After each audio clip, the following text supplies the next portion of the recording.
이혼 후에도 전 남편이 진 빚을 갚아야 할까요?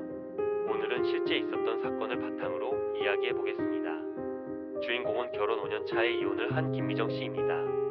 그녀는 결혼 생활 동안 남편과 함께 작은 식당을 운영했으며 사업자 명의는 남편 명의였습니다.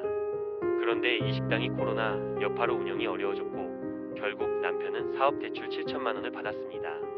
문제는 이 대출이 부부 공동 명의가 아니라 남편 단독 명의로 진행되었다는 점이었습니다. 이후 이혼을 하게 된 두 사람. 협의 이혼 당시 채무에 대한 명확한 정리는 없었습니다. 몇 달이 지나고 김미정 씨에게 한 통의 내용 증명이 도착합니다.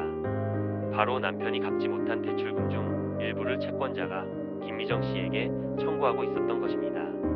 그녀는 당황했습니다. 이혼도 했고 대출 계약서에도 본인의 이름은 없었기 때문입니다. 그런데 채권자는 말합니다. 당신은 그때 부인의 위치였고 이 대출은 실질적으로 부부 공동생활을 위한 채무였기 때문에 갚을 책임이 있습니다. 김미정 씨는 결국 법정에 섰습니다. 재판에서는 두 가지 쟁점이 중심이 되었습니다. 첫째, 이 채무가 부부 공동생활을 위한 채무인가?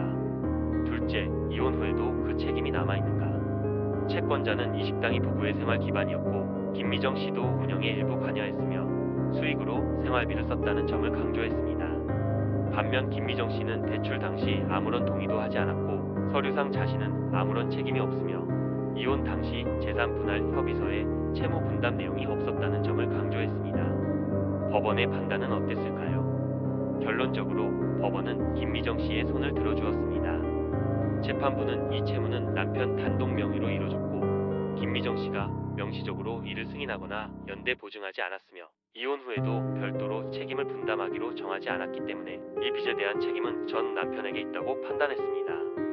이번 사건은 부부 공동 채무가 무엇인지에 대한 법적 기준을 다시 한번 보여주는 사례였습니다.